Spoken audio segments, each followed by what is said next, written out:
We are getting ready to go through a series on the book of Ruth. Let's go. Super excited to go after this. And so, but we thought, you know what? The best way to kick this off is let's just read through the book of Ruth. And I initially wanted to just go ahead and memorize the whole book myself and then act out every part. And the team told me I couldn't. So I went with something even better. And this beautiful group of our family members are going to read through the book of Ruth. And we've got kind of a fun thing. What we're going to do is I want you to listen because we're going to read through the book of Ruth. And then it's going to be an interactive day. We'll have an opportunity to have a little bit of a conversation about it. And then I've got a couple thoughts to share with you. And then we'll end with a little vertical time with Jesus. So now you know what to expect. Okay? So let's begin with hearing the story of God's history with us that we hear in Ruth.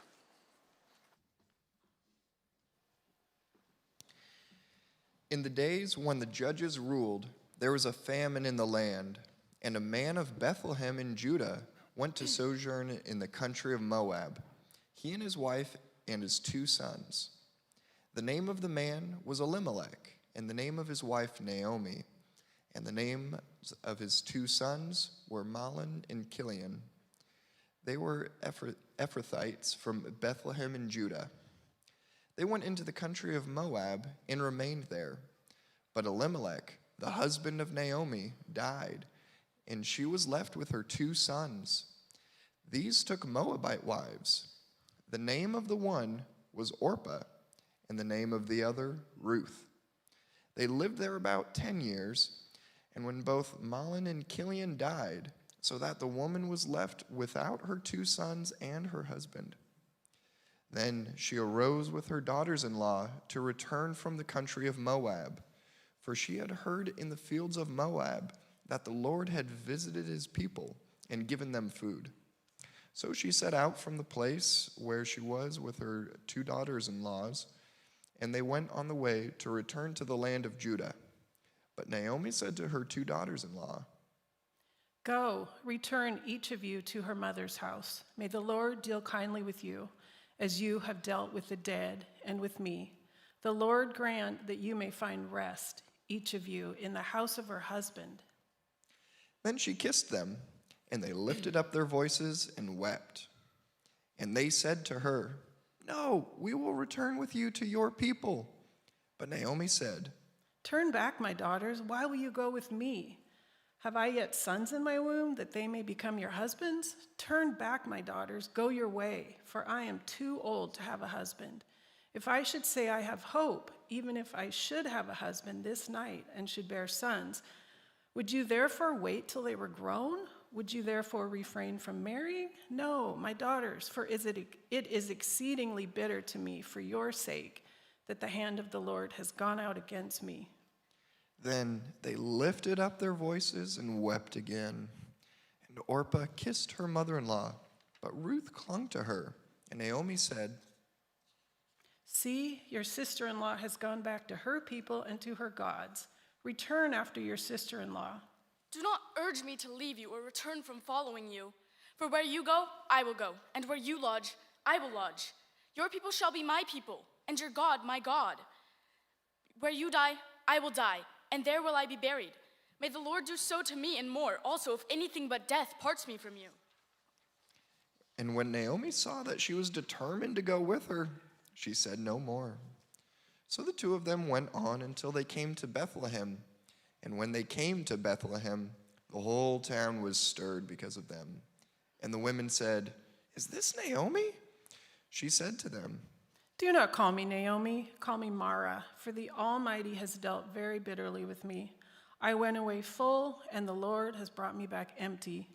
Why call me Naomi, when the Lord has testified against me, and the Almighty has brought calamity upon me?" So Naomi returned, and Ruth the Moabite, her daughter-in-law with her, who returned from the country of Moab. And they came to Bethlehem at the beginning of the barley harvest. Now Naomi had a relative of her husband's, a worthy man of the clan of Elimelech, whose name was Boaz. And Ruth said to Ruth the Moabite said to Naomi, Let me go to the field and glean among the ears of grain, after him in whose sight I shall find favor. Go, my daughter. So she set out and went and gleaned in the field after the reapers. And she happened to come to the part of the field belonging to Boaz, who was of the clan of Elimelech. And behold, Boaz came from Bethlehem, and he said to the reapers, The Lord be with you. And they answered, The Lord bless you. Then Boaz said to his young man, who was in charge of the reapers, Whose young woman is this? And the servant who was in charge of the reapers said, She is the young Moabite woman who came back with Naomi from the country of Moab. She said, Please, let me glean and gather among the sheaves after the reapers. So she came, and she has continued from early morning until now, except for but a short rest. Then Boaz said to Ruth, Now listen, my daughter, do not go to glean in another field or leave this one, but keep close to my young women. Let your eyes be on the field that they are reaping, and go after them. Have I not charged the young men not to touch you? And when you are thirsty, go to the vessels and drink what the young men have drawn. Then she fell on her face, bowing to the ground, and said to him, Why have I found favor in your eyes, that you should take notice of me, for since I am a foreigner? All that you have done for your mother-in-law since the death of your husband has been fully told to me, and how you left your father and mother and your native land and came to a people that you did not know before. The Lord repay you for what you have done, and a full reward be given you by the Lord, the God of Israel, under whose wings you have come to take refuge. I have found favor in your eyes, my lord, for you have comforted me and spoken kindly to your servant, though I am not one of your servants. And at mealtime, Boaz said to her, Come here and eat some bread and dip your morsel in the wine. So she sat beside the reapers, and he passed her roasted grain. And she ate until she was satisfied, and she had some left over. When she rose to glean, Boaz instructed his young men, Let her glean even among the sheaves, and do not reproach her. And also pull out some from the bundles for her, and leave it for her to glean, and do not rebuke her. So she gleaned in the field until evening. Then she beat out what she had gleaned. It was about 30 pounds of barley. She took it up and went into the city. Her mother-in-law saw what she had gleaned. She also brought out and gave her what food she had left over after being satisfied. And her mother-in-law said to her, Where did you glean today, and where have you worked? Blessed be the man who took notice of you. So she told her mother-in-law with whom she had worked and said, The man's name with whom I work today is Boaz. May he be blessed by the Lord, whose kindness has not forsaken the living or the dead. The man is a close relative of ours, one of our redeemers. Besides, he said to me, You shall keep close by my young men until they have finished all my harvest. It is good, my daughter, that you go out with his young women, lest in another field you be assaulted. So she kept close to the young women of Boaz, gleaning until the end of the barley and wheat harvests, and she lived with her mother-in-law. Then Naomi, her mother-in-law, said to her, My daughter, should I not seek rest for you, that it may be well with you? Is not Boaz our relative, with whose young women you were? See, he is winnowing barley tonight at the threshing floor. Wash therefore and anoint yourself, and put on your cloak, and go down to the threshing floor. But do not make yourself known to the man until he has finished eating and drinking. But when he lies down, observe the place where he lies. Then go and uncover his feet and lie down, and he will tell you what to do. And she replied, All that you say, I will do. So she went down to the threshing floor and did just as her mother-in-law had commanded of her. And when Boaz had eaten and drunk, and his heart was merry, he went to lie down at the end of a heap of grain. Then she came softly and uncovered his feet and lay down. And at midnight the man was startled and turned over, and behold, a woman lay at his feet. He said, Who are you? I am Ruth, your servant. Spread your wings over your servant, for you are a redeemer. May you be blessed by the Lord, my daughter. You have made this last kindness greater than the first, in that you have not gone after young men, whether poor or rich. And now, my daughter, do not fear. I will do for you all that you ask, for all my fellow townsmen know that you are a worthy woman. And now it is true that I am a redeemer, yet there is a redeemer nearer than I. Remain tonight, and in the morning, if he will redeem you, good, let him do it. But if he is not willing to redeem you, then as the Lord lives, I will redeem you. Lie down until the morning. So she lay at his feet until the morning, but arose before one could recognize another. And he said, Let it not be known that the women came to the threshing floor. Bring the garment you are wearing and hold it out. So she held it out, and he measured out 6 measures of barley and put it on her. Then she went into the city, and when she came to her mother-in-law, she said, How did you fare, my daughter? Then she told her all that the man had done for her, saying, These 6 measures of barley he gave to me, for he said to me, You must not go back empty-handed to your mother-in-law. Wait, my daughter, until you learn how the matter turns out, for the man will not rest, but will settle the matter today. Now Boaz had gone up to the gate and sat down there. And behold, the Redeemer, of whom Boaz had spoken, came by. So Boaz said, Turn aside, friend, sit down here. And he turned aside and sat down. And he took 10 men of the elders of the city and said, Sit down here. So they sat down. Then he said to the Redeemer, Naomi, who has come back from the country of Moab, is selling the parcel of land that belonged to our relative Elimelech. So I thought I would tell you of it and say, Buy it in the presence of those sitting here and in the presence of the elders of my people. If you will redeem it, redeem it. But if you will not tell me, that I may know, for there is no one besides you to redeem it, and I come after you. And he said, I will redeem it. So then Boaz said, The day you buy the field from the hand of Naomi, you also acquire Ruth the Moabite, the widow of the dead, in order to perpetuate the name of the dead in his inheritance. Then the Redeemer said, I cannot redeem for myself, lest I impair my own inheritance. Take my right of redemption for yourself, for I cannot redeem it. Now this was the custom in former times in Israel concerning redeeming and exchanging. To confirm a transaction, the one drew off his sandal and gave it to the other.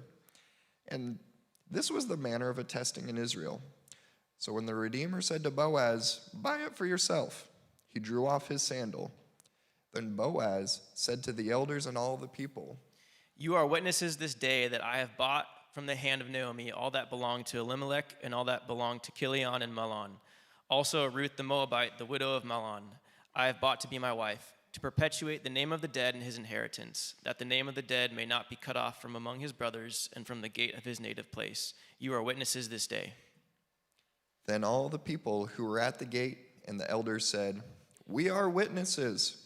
May the Lord make the woman who is coming into your house like Rachel and Leah, who together built up the house of Israel. May you act worthily in Ephrathah and be renowned in Bethlehem. And may your house be like the house of Perez, whom Tamar bore to Judah, because of the offspring that the Lord will give you by this woman. So Boaz took Ruth, and she became his wife. And he went into her, and the Lord gave her conception, and she bore a son. Then the women said to Naomi, Blessed be the Lord, who has not left you to this day without a redeemer, and may his name be renowned in Israel. He shall be to you a restorer of life and a nourisher of your old age. For your daughter-in-law who loves you, who is more to you than 7 sons, has given birth to him. And then Naomi took the child and laid him on her lap and became his nurse. And the women of the neighborhood gave him a name, saying, A son has been born to Naomi. They named him Obed. He was the father of Jesse, the father of David. Amen. Give those guys a hand. Good job, guys. Thank you so much.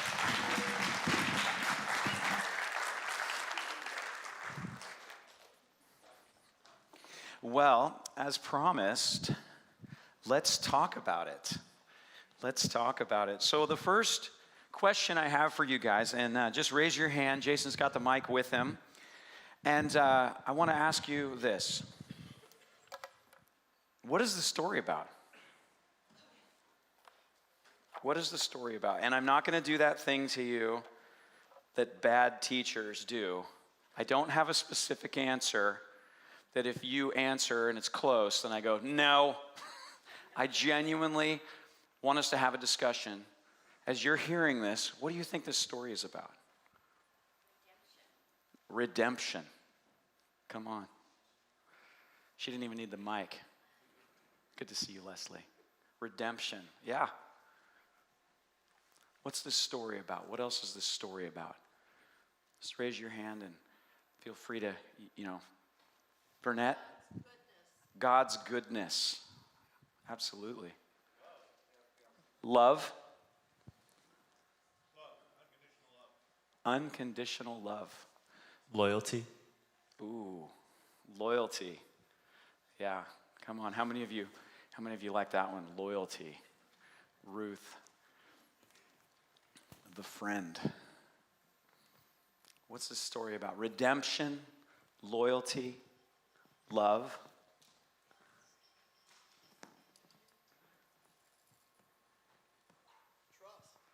Trust. Yeah. Who? From the Lord. Trusting the Lord. Yeah, I like that. What else? What else is this story about? God's provision. Yeah.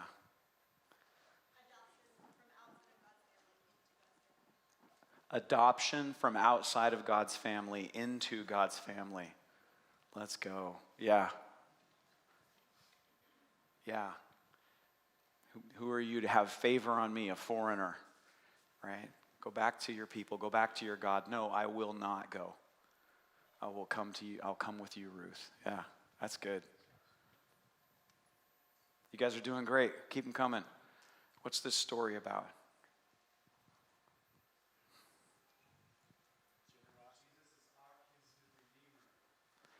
Generosity, and Jesus is our kinsman redeemer. Oh yeah, we're going next level. We have the benefit of knowing that Jesse, the father of David, David, the father of Christ, but they didn't know that, did they? But it's absolutely right. Jesus is our kinsman redeemer. And we'll unpack some of that as we continue, but yeah. Star on your chart, though, for jumping ahead. I love it. Tyler's a teacher's pet. That's true. That is true. Any other thoughts? These are really good. Faithfulness. Yeah, faithfulness. Between the daughter and the mother-in-law. Yeah. Yeah. What an incredible friendship. Yeah. How about a prophetic word that mother-in-laws can be your best friend? That daughter-in-laws could be your best friend. How many bad stories do you hear about that? And then here's one of the most famous stories of friendship. Ruth and Naomi. Have the microphone. It's also the plan of God, how to provide in that time, and how it all came together, and how they did it exactly the way He laid out, so that they are redeemed and they are provided for. Come on, yeah. Yeah, they go ahead, Jason. I was going to say the love and treatment of the foreigner, the outsider. Yeah, yeah, right? Obedience, yeah.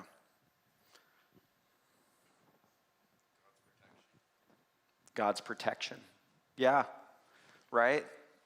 Looking out for her, the way that Boaz is saying, don't trouble her, and don't go in another field, because you might be hurt, but stay in this field. Go ahead. Dave raised his hand, so I have job security. And not only that, she was a foreigner, but she was in the Messianic line, and God chose to do that. Right. God pulled her in. Oh, come over here. Yes. I feel like they were brave. Well, wait for the microphone here. Please. Love it. I was saying brave. They were brave. Yeah. Tremendous courage. Go back to a land in the middle of a famine because you heard there's blessing. No idea what the outcome's going to be. From sorrow to joy. Yes. Kind of related. I was going to say in the midst of grief, moving forward and continuing to rely on God. That's good. Yeah, that's really good. A couple more. What's this story about? Hope? Yeah. Yeah. How many of us need to remember that there's hope in the story right now, in your story? All right, let me ask you another question. You guys, this is brilliant. I love it. Are you enjoying this? Which character did you connect with and why? So this is kind of more of a one-sentence answer now. We're moving up from a word or 3 words into a whole sentence. Not 9 sentences, but 1 or 2 sentences. Which character did you connect with and why? We're going a little more personal. But that's all right. We're in the living room. We're a family. What character did you connect with and why?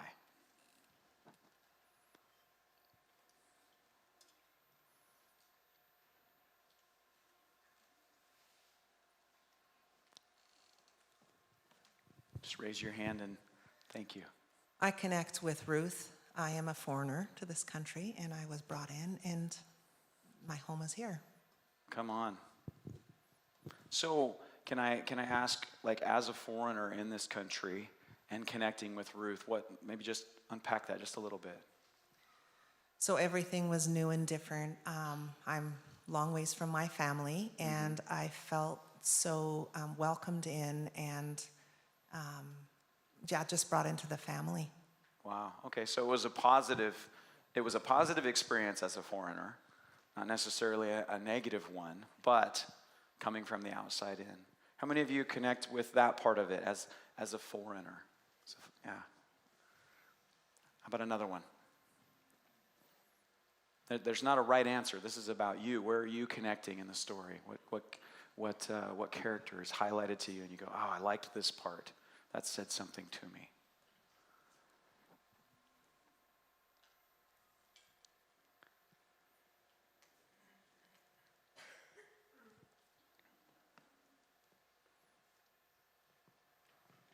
I appreciated Boaz when Ruth comes to him and he says, the kindness that you're doing to me is even greater than the kindness that you've already done, that you would choose me. That he was honored that Ruth was interested in him. He's like, here's this awesome woman of character that is saying, I hope you'll redeem me, Boaz. And Boaz is like, are you kidding me right now? It's a pretty incredible thing to be chosen, isn't it?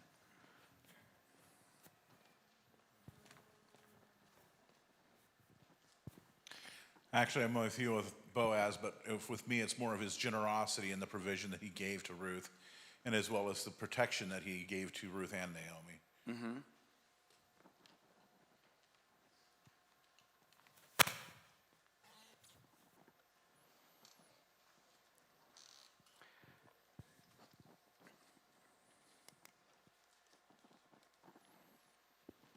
Maybe just a couple more.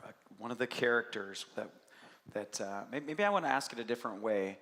Maybe you don't have to connect with the character, but what was a character that was highlighted to you and something that you were impressed with the role that they played? You know, just maybe take it from a different angle. I kind of related to one of the dead husbands. Okay. And the reason is, this is awesome. Yeah. I am leaning in. I am leaning in. Because my thought is, as a father of daughters, right? They're going to go out in the world.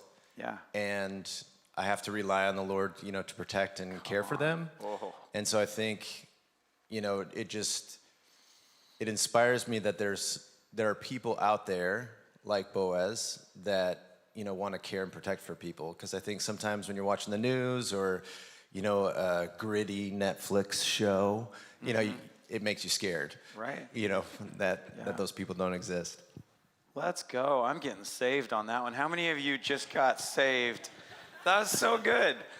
Unbelievable. I did not expect that. I like this. All right. I really liked how Boaz, when Ruth came to him, didn't just immediately take the glory on himself, but offered it to someone else who he thought was more qualified at first. He wasn't seeking glory for himself. Okay. Yeah, I like that. Fair.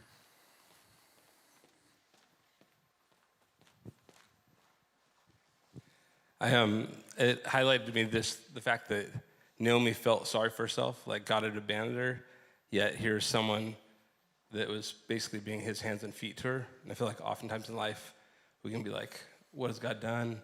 Why is he mad at me? And if we look around, he's got someone that's expressing what he feels towards us as Ruth did. How many of you guys heard that? How many of you that was like, okay, that's a good word? I was pretty impressed with Ruth's boldness to do weird things like lay at his feet in a field. Right. But then also her unflinching faithfulness to Naomi from like the very beginning. Yeah. Pretty inspiring to me. Yeah.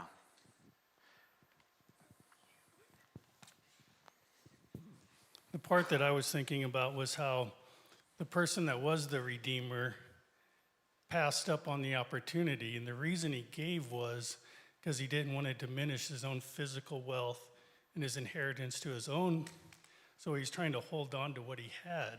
And he missed out on being in God's blessing. Yeah. Imagine that. He could have been in the lineage, right? And he didn't. That's good.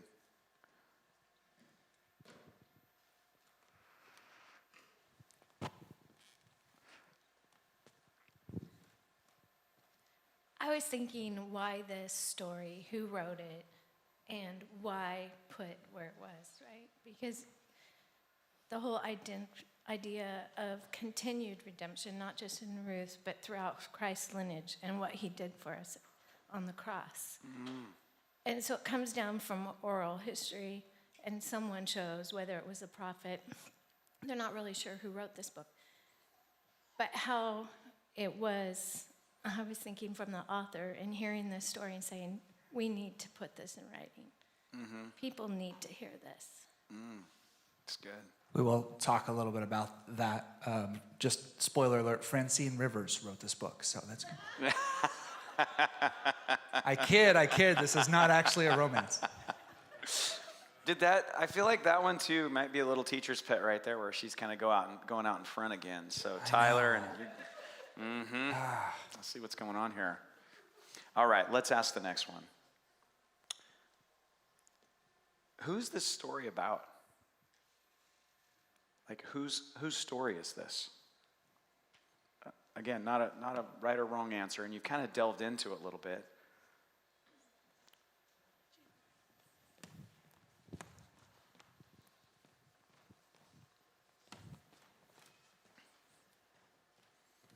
This question was made for Sam Haig. I think it's about Naomi, because throughout the beginning, she's talking about how the Lord is bitter toward her and resenting her, and has to learn that God has a redemptive plan for the bitterness in her life. Wow. That's pretty good. I mean, totally wrong, but good. Just kidding. Just kidding.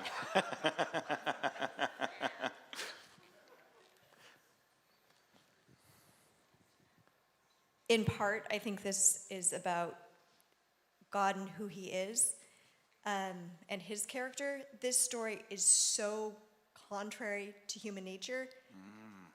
Even having women be the center of the story is absolutely contrary to most of human history and human nature. And illustrating the story through the powerless is contrary to human nature. So I think in it being so different, I think that it also illustrates the authenticity of Scripture itself. Because if we were going to write a story about our heroes, generally this is not how we would write it. Come on, that's really insightful. Got some deep waters over there, Jeremy. You're blessed. Yeah, I think that is profound.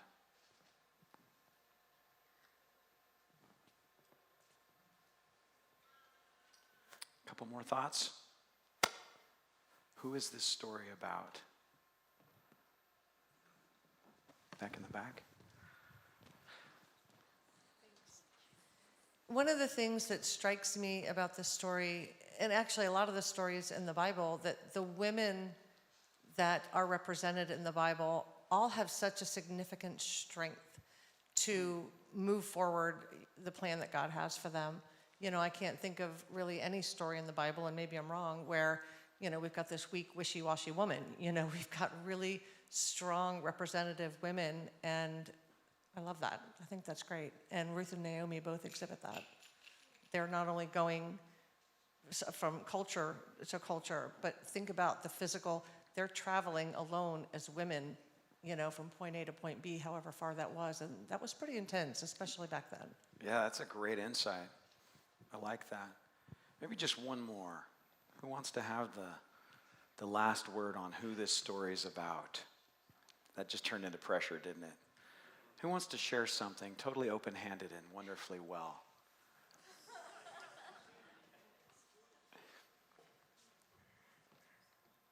Not even Tyler? Oh, here we go, Ben. Ben Wilcox. The Tyler anointing is upon him. I'm sorry, Tyler. It's just, I feel safe teasing you. You're so resilient, like Ruth. I think this story is about everybody that shows up.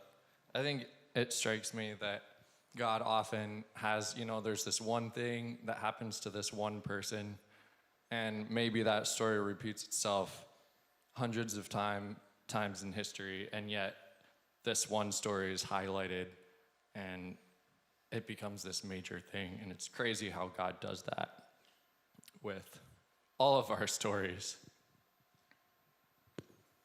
That was such a perfect segue that I just need to tell you ahead of time that I did not plant Ben. I did not plant Ben. We're going to spend time unpacking this over the next 4 weeks.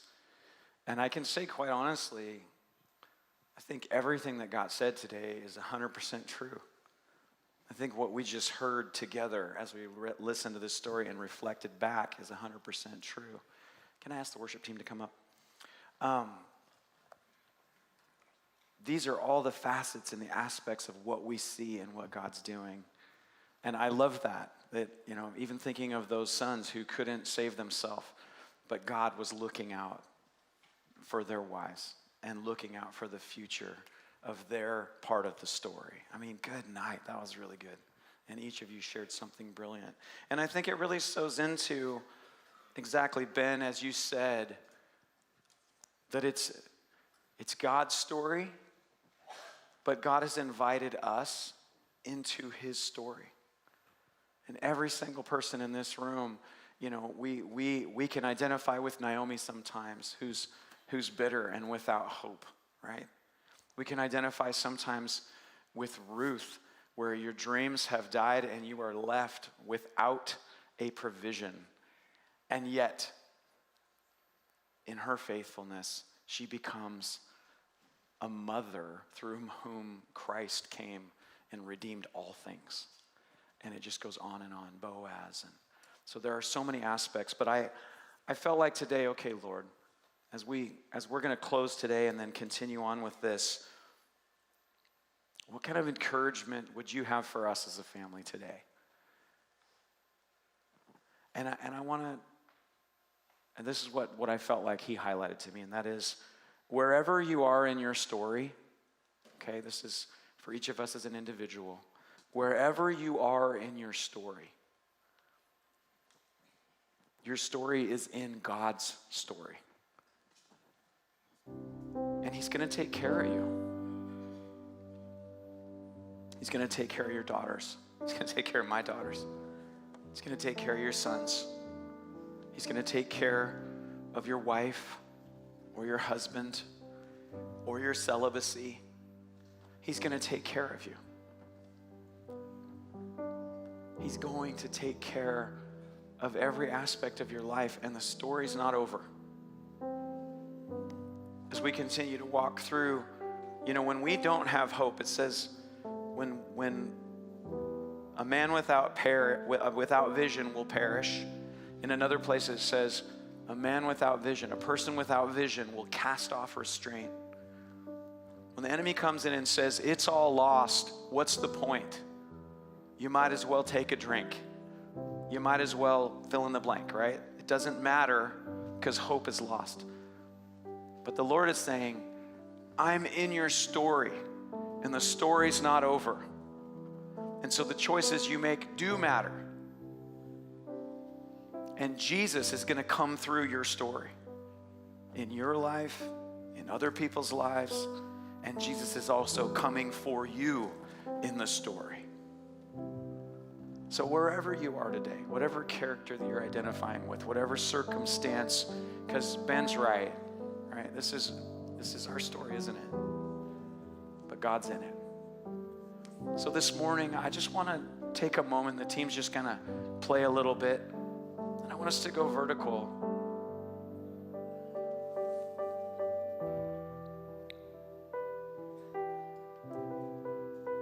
And just ask the Lord 2 questions. Just want you to close your eyes. We're just going to be alone with the Lord together in this room. The first one is to just ask the Lord, Lord, where am I in the story right now? Lord, where am I in the story? Not necessarily Ruth, but the story of history. Where am I in the story of this time on earth that you've given me? Where am I, God?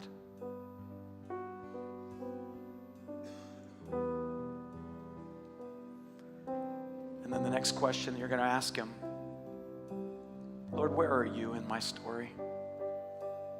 Where are you right now in my story, Lord?